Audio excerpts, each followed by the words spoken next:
നിന്ന് സെഷൻ എടുത്തവരെയും അതുപോലെ എന്താ പറയുക അനുഭവമുള്ളവരെ ഒന്ന് രണ്ട് പേരെ കൂടെ വിളിക്കുന്നുണ്ടാകും. കാരണം നമ്മളെല്ലാവരും വളരെ ഫോക്കസ് ചെയ്യേണ്ട ഒരു സെഗ്മെൻ്റ് ആണിത്. നമുക്ക് ഏലത്തിന് ഹരിസഞ്ജീവനി ഉപയോഗിച്ച് വളരെ വലിയ റിസൾട്ട് എടുത്തിട്ടുള്ള ബിനേഷ് സാറും ടീമും, സുരേന്ദ്ര സാറിൻ്റെ ടീമിൽ, എമറാൾഡ് സുരേന്ദ്ര സാറിൻ്റെ ടീമിൽ, അതുപോലെ ഇടുക്കി ഭാഗത്ത് ഏലത്തിന് റിസൾട്ട് കൊണ്ടുവന്ന ധാരാളം ആളുകൾ വേറെയുണ്ട്, ഇപ്പോഴും ചെയ്യുന്ന ആളുകളൊക്കെ ഉണ്ട്. അപ്പോൾ വലിയ രീതിയിൽ റിസൾട്ട് കൊണ്ടുവരാൻ പറ്റുന്ന ഒരു സെഗ്മെൻ്റാണ്. അപ്പോൾ എന്തൊക്കെയാണ് ആ പ്രൊഡക്റ്റുകൾ നമുക്കൊന്ന് നോക്കാം. അല്ല, ഇതിൻ്റെ ഒരു എന്താ പറയുക, ഹരിസഞ്ജീവനി എന്ന് പറയുന്ന ഒരു സെഗ്മെന്റിന്റെ ഒരു പ്രാധാന്യം എന്താണ്? നാസിക്കിലാണ് നമ്മുടെ കമ്പനി. ഇതൊരു സോയിൽ ഹെൽത്ത് മിഷൻ എന്ന് വേണമെങ്കിൽ നമുക്ക് പറയാം. എന്താണ് ചെയ്യുന്നത്? ഹരിസഞ്ജീവിയുടെ ഒരു ലക്ഷ്യമെന്ന് പറയുന്നത് സോയിൽ ഹെൽത്ത്, പ്ലാന്റ് ഹെൽത്ത്, അതിലൂടെയാണ് നമുക്ക് ഹ്യൂമൻ ഹെൽത്ത് കൊണ്ടുവരാൻ പറ്റുക. അപ്പം ഇന്ന് ദീർഘകാലമായി രാസവളങ്ങളും കീടനാശിനികളൊക്കെ ഉപയോഗിക്കുമ്പോൾ മണ്ണിൻ്റെ ആരോഗ്യം നശിക്കുന്നു. രാസവളം എന്ന് പറയുമ്പോൾ അതിനെ കാരിയറായിട്ട് വരുന്നത് എന്താ പറയുക, മൈക്രോ പോളിമറാണ്. അത് മണ്ണിൽ വീണ് കഴിഞ്ഞാൽ അതൊരിക്കലും നശിക്കില്ല. അങ്ങനെ വരുമ്പോൾ വായു സഞ്ചാരത്തിനും ജലം സംഭരിക്കാനുമുള്ള മണ്ണിലെ സ്പേസ് നഷ്ടപ്പെടുന്നു. അങ്ങനെ മണ്ണ് കൂടുതൽ കട്ടിയായി പോകുന്നു. ഓർഗാനിക് കാർബണിൻ്റെ അളവ് കുറയുന്നു. അതുപോലെ അതിൻ്റെ pH നഷ്ടമാകുന്നു. അങ്ങനെ വരുമ്പോൾ ചെടികൾ വളരുന്നില്ല, വളരുന്ന ചെടികളിലും വിളവ് കിട്ടുന്നില്ല. അപ്പോൾ കൂടുതൽ വിളവ് കിട്ടാൻ വേണ്ടി ഉപയോഗിക്കുന്ന രാസവള പ്രയോഗം യഥാർത്ഥത്തിൽ നമുക്ക് ദോഷമാണ് ഉണ്ടാക്കിയിട്ടുള്ളത്. അപ്പോൾ ഇതിനെ എന്താണ് നമ്മുടെ ആവശ്യം? പ്രൊഡക്ഷൻ ഇൻക്രീസ് ആകണം, അത് പ്രൊഡക്റ്റ് ഹെൽത്തി ആവണം, അതുപോലെ അതിൽ ന്യൂട്രീഷൻ റിച്ച് ആയിരിക്കണം. അപ്പോൾ ഈ അടുത്ത ദിവസം ഞാനൊരു പത്രത്തിൽ വായിച്ചു, ഇന്ത്യയിൽ നിന്ന് വിദേശത്തേക്ക് മാമ്പഴം കയറ്റി അയക്കുന്നത് ഈ വർഷം ജപ്പാനിലേക്ക് അയക്കുന്നത് നിരോധിച്ചു. അതുകൊണ്ട് കയറ്റി അയക്കുന്ന അൽഫോൺസോ മാങ്ങ എല്ലാം ഇവിടെ കിടക്കുകയാണ്, പോകുന്നില്ല. കർഷകർക്ക് വലിയ നഷ്ടം.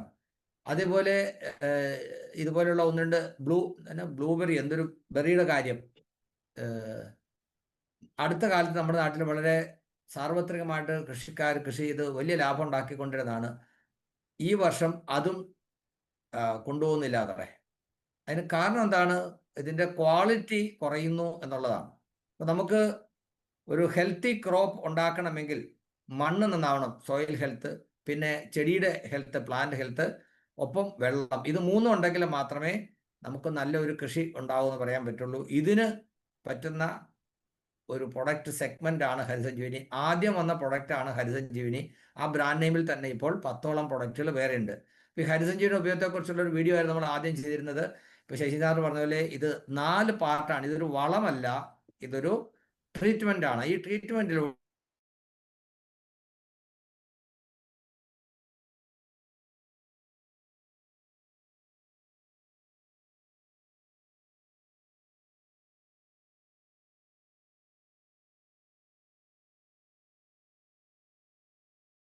അൾട്ടിമേറ്റ് റിസൾട്ട് നടന്നു. ഒന്നാമത്തെ സ്റ്റേജ് മണ്ണിൽ അപ്ലൈ ചെയ്യുന്നു. 2, 3, 4 സ്റ്റേജ് ചെടിയുടെ ഓരോ ഘട്ടത്തിലും സ്പ്രേ ചെയ്യുന്നു, വെള്ളത്തിൽ കലക്കി സ്പ്രേ ചെയ്യുന്നു. ഇതാണ് ഇതിൻ്റെ പ്രയോഗ രീതി. ഒറ്റ തവണ മാത്രം വിളവ് തരുന്ന കൃഷികളെ ഉദ്ദേശിച്ചാണ് ഇത് ഉണ്ടാക്കിയിട്ടുള്ളതെങ്കിലും ഇപ്പോൾ ഇവിടെ ബേബി സാറും സജിൻ സാറും ഒക്കെ പറഞ്ഞതുപോലെ ദീർഘകാല വിളവുകൾക്കും അത് ഉപയോഗിക്കാം. അത് നമ്പർ ഓഫ് ടൈംസ് കൂട്ടുക എന്നുള്ളതാണ് അതിനകത്തുള്ളത്. അത് ഓരോ വിളവിൻ്റെയും സ്വഭാവം അനുസരിച്ച് അതിൻ്റെ പ്രയോഗ രീതിയിൽ എന്താ പറയുക, കാലഘട്ടം അല്ലെങ്കിൽ എത്ര ഇൻ്റർവെൽസ് വ്യത്യാസം വരുമെന്ന് മാത്രം. അപ്പോൾ ഒന്നാമത്തെ സ്റ്റേജ് മണ്ണിൽ ഉപയോഗിക്കാനുള്ള രീതി പറയുന്നത്, നമുക്ക് കൃഷിയിടത്തിലെ മണ്ണിൽ മിക്സ് ചെയ്തിട്ടോ വെള്ളത്തിൽ മിക്സ് ചെയ്തിട്ടോ അതല്ലെങ്കിൽ മറ്റേതെങ്കിലും വളങ്ങൾ ഉപയോഗിക്കണമെങ്കിൽ അതിൻ്റെ കൂടെ മിക്സ് ചെയ്തിട്ടോ, ഈവൻ രാസവളം ഉപയോഗിക്കുന്നുണ്ടെങ്കിൽ അതിൻ്റെ കൂടെ ചേർത്തിട്ടോ അപ്ലൈ ചെയ്യാം. എന്ന് പറഞ്ഞാൽ ഇതിനു വേണ്ടി എക്സ്ട്രാ ഒരു ലേബർ വരാത്ത രീതിയിൽ നിങ്ങളുടെ കൃഷിയോടൊപ്പം ചേർത്ത് ഇതിനെ ചെയ്യാൻ പറ്റും. ആ പ്രയോഗിക്കുന്ന രീതികളാണ് ഈ കാണിച്ചിരിക്കുന്നത്. അങ്ങനെ ചെയ്യുമ്പോൾ ഉണ്ടാകുന്ന റിസൾട്ടാണ് ഇതിനകത്ത് പറഞ്ഞിരിക്കുന്നത്. മുഴുവൻ വിശദീകരിക്കാനുള്ള സമയം ഇപ്പോൾ ഇല്ല. മണ്ണിലുണ്ടാകുന്ന മാറ്റം, അലിഞ്ഞു ചേരാ കിടക്കുന്ന മാലിന്യങ്ങളെ അത് ലയിപ്പിക്കും. അങ്ങനെ വരുമ്പോൾ വാട്ടർ ഹോൾഡിംഗ് കപ്പാസിറ്റി, ജലസംഭരണ ശേഷി വർദ്ധിക്കുന്നു, വായുസഞ്ചാരം വർദ്ധിപ്പിക്കുന്നു. അതുപോലെ നല്ല കൃഷിക്ക് അനുയോജ്യമായ ബാക്ടീരിയകൾ വളരുന്നു. അതുപോലെ അത്തരത്തിലുള്ള കീടങ്ങൾ, മണ്ണിലെ കൃഷിക്കാരൻ്റെ ബന്ധു എന്ന് കേട്ടിട്ടില്ലേ, അതൊക്കെ ഉണ്ടാവാൻ സഹായിക്കുന്നു. അങ്ങനെ വരുമ്പോൾ വേരോട്ടം കൂടുന്നു. ചെറിയ വേരുകൾ ധാരാളം ഉണ്ടാകുന്നു. അതാണ് ചെടിക്ക് വേണ്ട വെള്ളവും വളവും ഒക്കെ മണ്ണിൽ നിന്ന് വലിച്ചെടുക്കുന്നത്. അങ്ങനെ ധാരാളം വേരുണ്ടാവുകയും വേരുകൾക്ക് ആവശ്യത്തിന് വളം കിട്ടുകയും ചെയ്യുമ്പോൾ അതിനിടയ്ക്ക് ഒരു കാര്യം കൂടെ ഉള്ളത്, മണ്ണിൽ കിടക്കുന്ന മൂലകങ്ങൾ, സംയുക്ത അവസ്ഥയുള്ള മൂലകങ്ങളെ വിഘടിപ്പിച്ച് അത് സ്വതന്ത്ര രൂപത്തിലാക്കും. അങ്ങനെ വരുമ്പോൾ ചെടിക്ക് ആവശ്യമുള്ള അളവിൽ ആവശ്യമുള്ള സമയത്ത് ആഗിരണം ചെയ്യാൻ കഴിയും.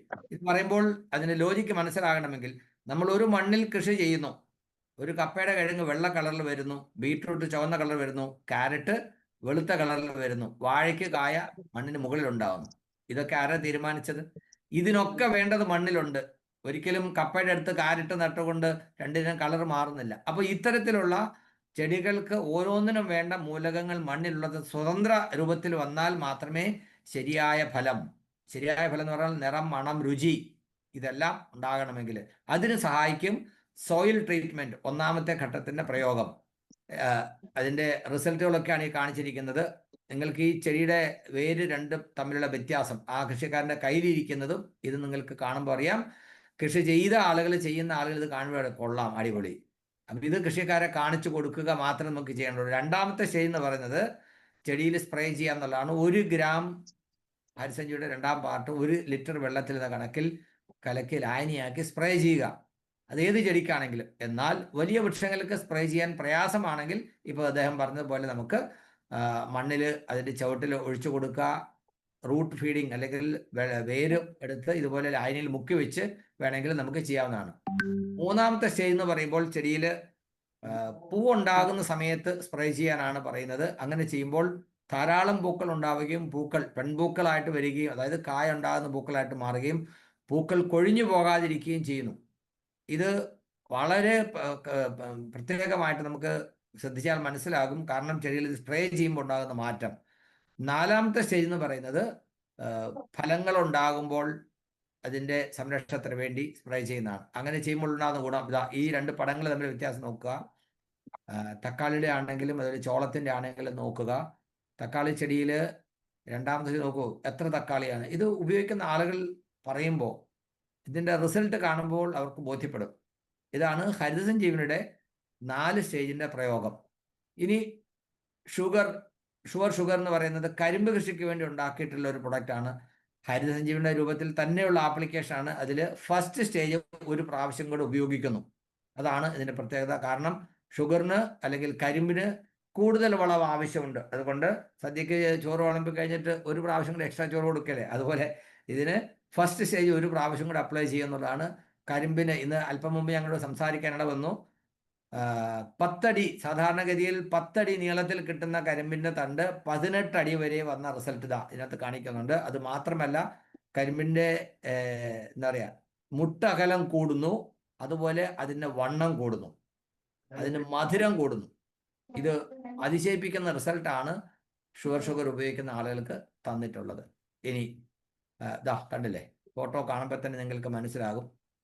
മറ്റൊരു പ്രൊഡക്റ്റാണ് ഫ്രൂട്ട് സ്പെഷ്യൽ. ഇവിടെ ആരോ ചോദിക്കുന്നുണ്ടായിരുന്നു പഴങ്ങൾക്ക് എന്താണ് കൊടുക്കേണ്ടത്. ഫ്രൂട്ട് സ്പെഷ്യൽ എന്ന് പറയുന്നത് ഫലങ്ങളെ ഉദ്ദേശിച്ചാണ്. പഴങ്ങൾ എന്ന് പറയുമ്പോൾ എല്ലാം ഫലങ്ങൾ തന്നെയാണ്. അപ്പോൾ അതിനെല്ലാത്തിനും ഉപയോഗിക്കാൻ പറ്റുന്നതാണ്. ഓരോ ചെടികൾക്ക് ഉപയോഗിക്കേണ്ട രീതികൾ ചെറിയ വ്യത്യാസമുണ്ട്. ഒറ്റ പ്രാവശ്യം സീസണിലായിട്ട് ഒരിക്കൽ മാത്രം വിളവ് തരുന്നവയ്ക്കാണെങ്കിൽ കൊടുക്കേണ്ട രീതി, അതല്ലെങ്കിൽ തുടർച്ചയായിട്ട് ഫലം തന്നുകൊണ്ടിരിക്കുന്നവയ്ക്കാണെങ്കിൽ അപ്ലൈ ചെയ്യേണ്ട രീതി. അപ്പോൾ അതിനെക്കുറിച്ച് നമുക്ക് മലയാളത്തിലും ഇംഗ്ലീഷിലും തയ്യാറാക്കിയിട്ടുള്ള ലീഫ്ലെറ്റുകളുണ്ട്. അത് വാങ്ങിയാൽ നമുക്ക് ഓരോന്നിൻ്റെ ഉപയോഗ രീതിയെക്കുറിച്ച് മനസ്സിലാക്കാൻ പറ്റും. കേട്ടോ, ഒരു വാഴക്കൊല 83 കിലോ ആണ് അതിനകത്ത് കാണിച്ചിരിക്കുന്നത്. ഓക്കെ. സോയിൽ ഹെൽത്ത് എന്ന് പറയുന്നത് ഹരിതസഞ്ജീവനിയുടെ 1ാമത്തെ സ്റ്റേജ് ഉപയോഗിക്കുന്ന രീതിയിൽ തന്നെ ഉപയോഗിക്കാവുന്നതാണ്.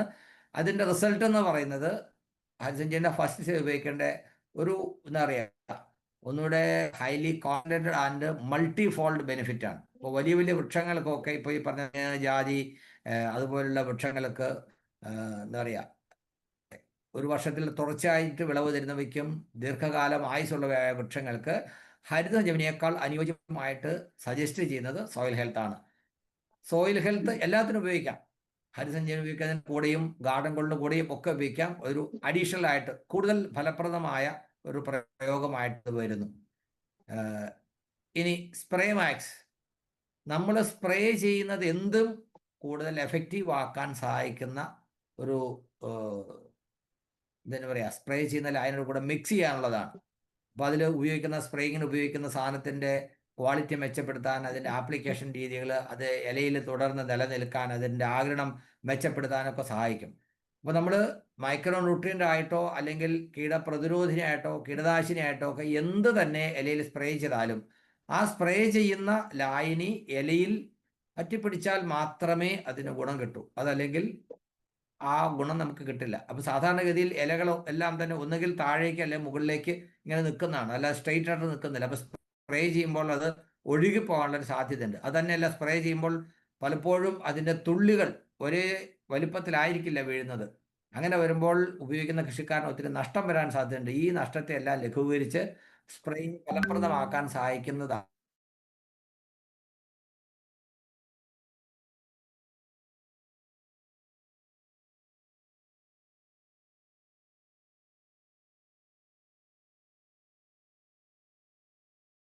പറയുക, വെള്ളത്തിൻ്റെ pH കറക്റ്റ് ചെയ്തുകൊണ്ട് കൃഷിക്ക് അനുയോജ്യമായ രീതിയിലാക്കാനായിട്ട് ഇത് സഹായിക്കുന്നു. അപ്പോൾ കൃഷിക്ക് സ്പ്രേ ചെയ്യുന്നതിലൊക്കെ ഇത് ഉപയോഗിക്കാനാണ് പറയുന്നത്.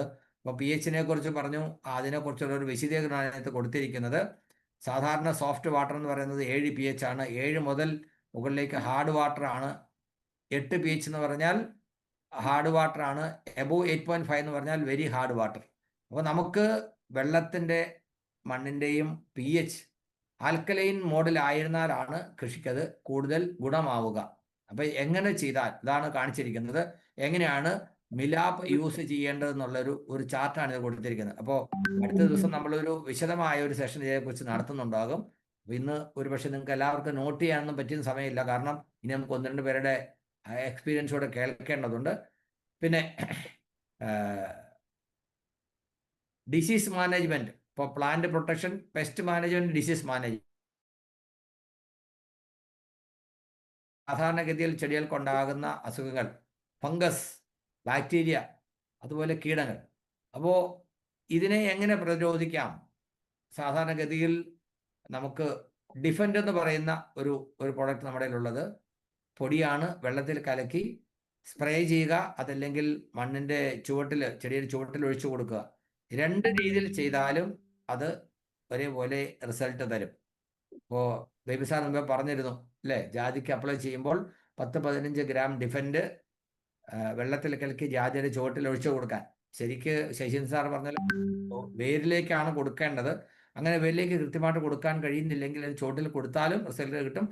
ഇലകളിൽ സ്പ്രേ ചെയ്യാണ് ഏറ്റവും മെച്ചപ്പെട്ട അല്ലെങ്കിൽ ശരിയായ പ്രയോഗ രീതി. പിന്നെ നമുക്ക് പലതരത്തിലുള്ള കീടങ്ങൾ വരും. ആ കീടങ്ങളെ പ്രതിരോധിക്കാനുള്ള ഒരു പ്രൊഡക്റ്റാണ് റാപ്പിഡ് എന്ന് പറയുന്നത്. ഇതൊരു കീടനാശിനിയല്ല, പെസ്റ്റിസൈഡ് അല്ല, എന്താണ്, കീടപ്രതിരോധിനിയാണ്. അപ്പോൾ അതുകൊണ്ട് കീടങ്ങൾ വരുന്നതിന് മുമ്പ് തന്നെ അപ്ലൈ ചെയ്യുന്നതാണ് ഏറ്റവും നല്ലത്. കീടങ്ങൾ വന്നതിന് ശേഷമാണെങ്കിൽ നിലവിലുള്ള കീടങ്ങളെ നശിപ്പിക്കാൻ പെസ്റ്റിസൈഡും കൂടെ ചേർത്ത് ഉപയോഗിക്കാനാണ് റെക്കമെൻഡ് ചെയ്യുന്നത്. ആ കീടങ്ങളുടെ സ്വഭാവം അനുസരിച്ച് നമുക്ക് ഹരിതസഞ്ജീവനിയുടെ എക്സ്പെർട്സ് ഉണ്ട്. നമ്മൾ ഒരു കീടങ്ങളുടെ ആക്രമണം ഉണ്ടായിക്കഴിഞ്ഞാൽ അതിൻ്റെ ഒരു ഫോട്ടോ ഒക്കെ എടുത്ത് അവർക്ക് അയച്ചു കൊടുത്താൽ അതിന് അനുയോജ്യമായ കീടത്തിനെ നശിപ്പിക്കാൻ സഹായിക്കുന്ന പെസ്റ്റിസൈഡ് എന്താണെന്നും അതിൻ്റെ കൂടെ ഉപയോഗിക്കേണ്ട കോമ്പിനേഷനൊക്കെ അവർ നമുക്ക് റെക്കമെൻഡ് ചെയ്ത് തരാറുണ്ട്. അപ്പോൾ റാപ്പിഡ് ഇത്തരത്തിൽ കൃഷി ചെയ്യുമ്പോൾ തന്നെ ഒരു പ്രതിരോധം എന്ന നിലയ്ക്ക് ഉപയോഗിക്കുക. ഇതെന്താ സംഭവിക്കുന്നത് പറഞ്ഞാൽ, ഇതും 100% ഓർഗാനിക് ആണ് എന്ന് പറഞ്ഞാൽ ഇത് നമുക്കോ അല്ലെങ്കിൽ പ്രകൃതിക്കോ ഇത് സ്പ്രേ ചെയ്യുന്ന ഇലകൾ ഭക്ഷിക്കുന്ന ജീവികൾക്കോ ഒന്നും ഒരു ദോഷം ഉണ്ടാക്കില്ല. പിന്നെ എങ്ങനെയാണ് നടക്കുന്നത്? ഈ ഇലയിൽ ഒരു പ്രൊട്ടക്ഷൻ ലെയർ ഉണ്ടാക്കുന്നു. ആ കീടങ്ങൾക്ക് ഇത് കഴിക്കാൻ പറ്റാത്തൊരു സാഹചര്യം ഉണ്ടാക്കുന്നു. അങ്ങനെ വരുമ്പോൾ അവ ചത്തുപോകുന്നു അല്ലെങ്കിൽ നശിച്ചു പോകുന്നു, അതിൻ്റെ പ്രജനനം ഉണ്ടാകാതെ അത് പ്രതിരോധിക്കുന്നു. അതാണ് റാപ്പിഡിൻ്റെ പ്രയോഗരീതി. മുമ്പ് ഞാൻ പറഞ്ഞ ഗാർഡൻ ഗോൾഡ്, സാധാരണഗതിയിൽ വീടുകളിൽ ഉപയോഗിക്കുന്ന കിച്ചൺ ഗാർഡൻ അല്ലെങ്കിൽ ഇൻഡോർ പ്ലാന്റ്സ്, നമ്മുടെ ചെടിച്ചട്ടികളൊക്കെ ഉപയോഗിക്കുന്ന ഇതിനൊക്കെ ഉപയോഗിക്കാൻ പര്യാപ്തമായിട്ടുള്ള ഒരു പ്രൊഡക്റ്റാണ് ഇത്. ആക്ച്വലി വളമാണ്, ബാക്കിയുള്ളതൊന്നും വളമല്ല, പക്ഷേ ഇതാണ് വളം, ഓർഗാനിക് വളമാണിത്. അപ്പോൾ നമ്മൾ ഈവൻ വലിയ വൃക്ഷങ്ങൾക്ക് പോലും ആളുകൾ ഇത് ഉപയോഗിക്കുന്നു, ഫലപ്രദമായിട്ട് നല്ല റിസൾട്ട് കിട്ടുന്നുണ്ട്. പക്ഷെ ഇത് ഉണ്ടാക്കിയിരിക്കുന്നതിൻ്റെ ഡിസൈൻ എന്ന് പറയുന്നത് ഇതുപോലെ ചെറിയ പ്ലാന്റുകൾക്ക് ഉപയോഗിക്കാനാണ്. അപ്പോൾ ഒരു ചെടിച്ചട്ടിയിൽ ഒരു ചെറിയ ചെടിയാണ് എങ്കിൽ മാസത്തിൽ നടുന്ന സമയത്തൊക്കെ ഒരു 50 ഗ്രാം ഒരു മാസത്തേക്ക്, അതിനുശേഷം ചെടിയുടെ വളർച്ച അനുസരിച്ച് വലിപ്പം അനുസരിച്ച് ഒരു 100 ഗ്രാം വീതം മാസത്തിൽ ഒരിക്കൽ വീതം ഇട്ട് കൊടുത്താൽ നല്ല റിസൾട്ടാണ്. തക്കാളിയൊക്കെ കൃഷി ചെയ്ത ആളുകൾ ഇന്നിപ്പോൾ എനിക്ക് റിസൾട്ട് കാണിക്കാൻ ഞാൻ കരുതിയിട്ടില്ല, അതല്ലെങ്കിൽ ധാരാളം റിസൾട്ടുകളുണ്ട്, അതിശയിപ്പിക്കുന്ന റിസൾട്ട്. തക്കാളിയൊക്കെ പറിച്ച് കൊണ്ടുവരുമ്പോൾ ഒരു അച്ചിനകത്ത് വാർത്തെടുത്ത പോലെയാണ്, എല്ലാം ഒരേ ഷേപ്പിൽ ഒരേ കളറൊക്കെ ആയിട്ട്. അതുപോലെ ഒത്തിരി റിസൾട്ടുകൾ നമുക്ക് കിട്ടാറുണ്ട്. അപ്പം ഇതുപോലെ ചെടിച്ചട്ടികളിലും അല്ലെങ്കിൽ ഗ്രോ ബാഗിലൊക്കെ വളർത്തുന്നവയ്ക്ക് ഉപയോഗിക്കുക. ഇൻഡോർ പ്ലാന്റുകൾ ഇപ്പം വലിയ വലിയ സ്ഥാപനങ്ങളിലൊക്കെ നമ്മൾ ചട്ടിയിൽ ഇങ്ങനെ ചെടികൾ വളർത്തുന്നത് കാണാം. ഇതിനു വേണ്ടിയാണ്, ഓക്സിജൻ ലഭ്യതയ്ക്ക് വേണ്ടിയാണ്. പക്ഷെ അതിനൊന്നും വളം കൊടുക്കാനുള്ളൊരു സംവിധാനമില്ല. അങ്ങനെയുള്ള സ്ഥാപനങ്ങളിലൊക്കെ പോയി നമ്മുടെ ഇതൊന്ന് പരിചയപ്പെടുത്തി പ്രൊമോട്ട് ചെയ്താൽ ഇഷ്ടം പോലെ ടേൺ ഓവർ നമുക്ക് ഈ ഗാർഡൻ കൊണ്ട് ചെയ്യാം. നോക്കൂ, ടെറസുകളിൽ, ഈവൻ സിറ്റികളിലൊക്കെ ധാരാളം ടെറസുകളിൽ ഇതുപോലെ വീട്ടമ്മമാർ ഗാർഡൻ കോൾ ഉപയോഗിച്ച് കിച്ചൺ ഗാർഡൻ ഉണ്ടാക്കി വീട്ടിലേക്ക് ആവശ്യമുള്ള പച്ചക്കറികൾ ഉണ്ടാക്കുന്നു. അപ്പോൾ വിഷമില്ലാത്ത പച്ചക്കറികൾ സ്വന്തമായി കൃഷി ചെയ്തുണ്ടാക്കി ഉപയോഗിക്കാൻ കഴിയുന്നതിലൂടെ ചെലവ് കുറയുന്നു, ആരോഗ്യം മെച്ചപ്പെടാൻ അത് സഹായിക്കുന്നു. അപ്പോൾ ഇതാണ് ഗാർഡൻ ഗോളിൻ്റെ ഗുണവും പ്രയോഗ രീതികളും. ഇനി ഗാർഡൻ ഗോൾഡ് ഹെൽത്ത് കിറ്റ് എന്ന് പറയുന്ന ഒരു പ്രൊഡക്റ്റ്. ഇതിപ്പോൾ ഗാർഡൻ ഗോൾഡ് നമ്മൾ ഉപയോഗിക്കുന്നു, മണ്ണിൽ ഉപയോഗിക്കുന്നു, എന്നാൽ അതിൻ്റെ പ്രൊട്ടക്ഷൻ എങ്ങനെ സാധിക്കും? അതിന് വേണ്ടിയിട്ട് റാപ്പിഡ്, സ്പ്രേമാക്സ് പോലുള്ളതൊക്കെ ബൾക്കായിട്ട് വാങ്ങിച്ച് വീടുകളിൽ ഉപയോഗിക്കുന്നത് പ്രയാസമാണ്. അതുകൊണ്ട് വീട്ടിൽ ഉപയോഗിക്കത്തക്ക രീതിയിൽ, ചെറിയ ചെറിയ ഗാർഡനിലൊക്കെ ഉപയോഗിക്കത്തക്ക രീതിയിൽ ഒരു കോമ്പിനേഷൻ, ഒരു കിറ്റായിട്ട് തരികയാണ്. ഇതിനകത്ത് നമുക്ക് ഇത് കാണാം, ഒരു സ്പ്രേ ഗണ്ണുണ്ട്, 3 ലിക്വിഡുകളുണ്ട്. അപ്പോൾ പ്ലാന്റ് ന്യൂട്രിയൻ്റ്, പ്ലാന്റ് പ്രൊട്ടക്ഷൻ, ഇതെല്ലാം ഉൾപ്പെടുത്തിക്കൊണ്ട് ഈ 3ഉം ഒരു 2.5 ml വീതം ഒരു കുപ്പി വെള്ളത്തിലേക്ക് മിക്സ് ചെയ്തിട്ട് സ്പ്രേ ചെയ്യാം. വളരെ എളുപ്പത്തിൽ ചെയ്യാൻ പറ്റുന്നതാണ്. ഇത് വന്നതോടുകൂടി ഇത് ഉപയോഗിച്ച് തുടങ്ങിയ ആളുകളൊക്കെ സ്ഥിരമായിട്ട് ഇത് ഉപയോഗിക്കാൻ തുടങ്ങി. പക്ഷേ നമ്മുടെ പല ആളുകൾ അറിഞ്ഞിട്ടില്ല. വീട്ടിൽ ഏതെങ്കിലും തരത്തിലുള്ള ചെടികൾ, പൂച്ചെടികളാവട്ടെ, ഇതുപോലെയുള്ള പച്ചക്കറികളൊക്കെ ആണെങ്കിൽ അതിന് കീടങ്ങളുടെ ആക്രമണം ഉണ്ടാകാതിരിക്കാനും, ചീയൽ, ഫംഗസ് അങ്ങനെയുള്ള പ്രശ്നങ്ങളൊക്കെ ഉണ്ടാകാതിരിക്കാനും ഒക്കെ സഹായിക്കും. ഒരു 10-15 ദിവസം കൂടുമ്പോൾ ഇങ്ങനെ ഒന്ന് സ്പ്രേ ചെയ്ത് കൊടുത്താൽ വളരെ നല്ല റിസൾട്ടാണ്. ഓക്കെ, അപ്പോൾ ഇതാണ് ഗാർഡൻ ഗോൾഡ് ഹെൽത്ത് കിറ്റ്. അപ്പോൾ ഇത്തരത്തിൽ ഇത്രയും പ്രൊഡക്റ്റുകൾ, അതിശയിപ്പിക്കുന്ന റിസൾട്ട് തരുന്ന ഈ പ്രൊഡക്റ്റുകൾ ഇന്ത്യയിലെ പല പ്രമുഖ അഗ്രികൾച്ചർ യൂണിവേഴ്സിറ്റികളിലും ഇതിൻ്റെ ട്രയൽ നടത്തുകയും അതിൻ്റെ പ്രൊഡക്റ്റ് ഉപയോഗിക്കാനുള്ള റെക്കമെൻഡേഷൻ നടത്തുകയൊക്കെ ചെയ്തിട്ടുണ്ട്. ഇന്ത്യയിൽ ഏതാണ്ട് 200ഓളം വിളവുകൾക്ക് ലക്ഷക്കണക്കിന് കൃഷിക്കാർ ഇത് ഉപയോഗിച്ച് അവർക്ക് ഗുണം കിട്ടിയ അനുഭവം, റിസൾട്ട് കമ്പനി സംഘടിപ്പിച്ചിട്ടുണ്ട് ലക്ഷക്കണക്കിന് കൃഷിക്കാർക്ക്. അപ്പോൾ ഇന്ത്യയിലെ 200ഓളം വിളവ് നമ്മൾ ആലോചിച്ച് നോക്കുക. ഓരോ സ്ഥലങ്ങളിൽ കാലാവസ്ഥ, മണ്ണ്, കൃഷി ചെയ്യുന്ന രീതി, വിളവുകളെല്ലാം വ്യത്യസ്തമാണ്.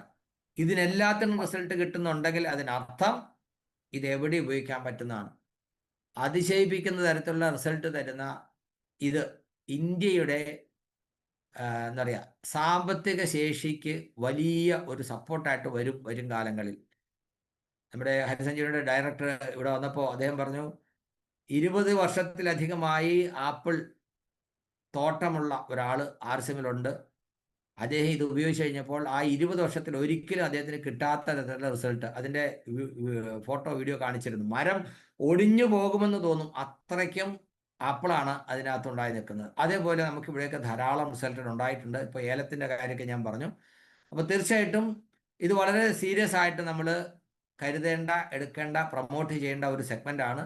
ഇന്ന് ഡോക്ടർ രാജൻ സാറിൻ്റെ ടീമിൽ 10-20 ഷോപ്പുകളിൽ ഹരിസഞ്ജീവയുടെ സ്പെഷ്യൽ ആയിട്ടുള്ള സെഷൻ നടത്തുകയുണ്ടായി. ആർസിഎമ്മിൻ്റെ ഒരു ഡിസൈൻ എന്ന് പറയുന്നത് എല്ലാ ഷോപ്പുകളിലും ആഴ്ചയിൽ ഒരു ദിവസമെങ്കിലും സെഷൻസ് ആർസിഎമ്മിനെ പരിചയപ്പെടുത്തുന്ന പ്രോഗ്രാമുകൾ നടത്തുക. അതിൽ സെഗ്മെൻ്റ് വൈസ് പ്രൊഡക്റ്റുകൾ പരിചയപ്പെടുത്താം, എല്ലാ പ്രൊഡക്റ്റുകളും പരിചയപ്പെടുത്താം, വരുമാനം കിട്ടുന്ന രീതി പരിചയപ്പെടുത്താം, ഡയറക്ട് സെല്ലിങ്ങിൻ്റെ സ്കോപ്പ് പറഞ്ഞു കൊടുക്കാം. എല്ലാം കമ്പനി ഇന്ന് അതിനുവേണ്ടി നമുക്ക് യൂണീക്കായിട്ട് തയ്യാറാക്കി തന്നിട്ടുള്ള ഒരു PPT തന്നെയുണ്ട്. എന്താണ് അതിൻ്റെ പേര്? ULP quick. അത് മലയാളത്തിലുള്ളതും നമുക്ക് ഡൗൺലോഡ് ചെയ്തെടുക്കാനുള്ള സൗകര്യമുണ്ട്. അതുപയോഗിച്ചുകൊണ്ട് പ്രത്യേകിച്ച് ഒരു സീനിയർ ലീഡറൊന്നും ആവശ്യമില്ല. എല്ലാ ഷോപ്പുകളും റെഗുലറായിട്ട് ആഴ്ചയിൽ ഒരു ദിവസം എങ്കിലും അത്തരത്തിൽ ട്രെയിനിങ്ങൾ നടത്തുകയാണെങ്കിൽ ആ ഷോപ്പിൽ നിന്ന് പ്രൊഡക്റ്റ് വാങ്ങിക്കുന്ന ആളുകൾക്ക് പല സെഗ്മെന്റുകളെക്കുറിച്ചും ഉൽപ്പന്നങ്ങളെക്കുറിച്ചും ധാരണ ഉണ്ടാകും. എല്ലാ ദിവസവും പുതിയ പുതിയ ആളുകൾ ജോയിൻ ചെയ്യാണ്. ഒരു 5 അതിൽ അധികമോ വർഷമായി ആർസിമിലുള്ള ആളുകൾക്ക് ഒരുപക്ഷെ എല്ലാ സെഗ്മെന്റിനെ കുറിച്ചും ഏറെക്കുറെ അറിയാൻ പറ്റുന്നുണ്ടാവും. പക്ഷേ പുതിയതായിട്ട് വരുന്ന ആളുകൾക്ക് 1-2 വർഷത്തിനുള്ളിൽ വന്നിട്ടുള്ള ആളുകൾക്ക് ഈ പ്രൊഡക്റ്റുകളെ കുറിച്ച് മുഴുവൻ മനസ്സിലാക്കുക എന്ന് പറയുന്നത് അത്ര എളുപ്പമല്ല. അതുകൊണ്ട് എനിക്ക് പഠിക്കണം, എൻ്റെ ടീമിലുള്ളവർക്ക് പഠിക്കാൻ അവസരം ഉണ്ടാക്കണമെന്ന് വിചാരിക്കുന്നവർക്കാണ് യഥാർത്ഥത്തിൽ ആർസിമിന്റെ ഡിസൈൻ അനുസരിച്ചുള്ള നേട്ടം ഉണ്ടാക്കാൻ കഴിയുക. സോ നിങ്ങൾക്ക് എല്ലാവർക്കും ആർസിമിയുടെ വലിയ നേട്ടങ്ങൾ ഉണ്ടാവട്ടെ. ഹരിത സഞ്ജീവിയുടെ സെഗ്മെന്റിലേക്കുള്ള ഫോക്കസ്, ഇതിന് പ്രത്യേകം താല്പര്യമെടുക്കുന്നത് നമ്മുടെ സ്റ്റാർ റൂബി ബിനു സാറാണ്. ബിനു സാറ് ധാരാളം പ്രോഗ്രാമുകൾ കണ്ടക്ട് ചെയ്യുമ്പോൾ അല്പം മുമ്പ് ബേബി സാറ് പറഞ്ഞു ഒരു ടാർഗറ്റ് അദ്ദേഹത്തിൻ്റെ ടീമിൽ കൊടുത്തുകൊണ്ട് കമ്പനിയിൽ ഒരു വിസിറ്റ് ചെയ്യാനുള്ള പെർമിഷനൊക്കെ വാങ്ങിച്ചിട്ടുണ്ട്.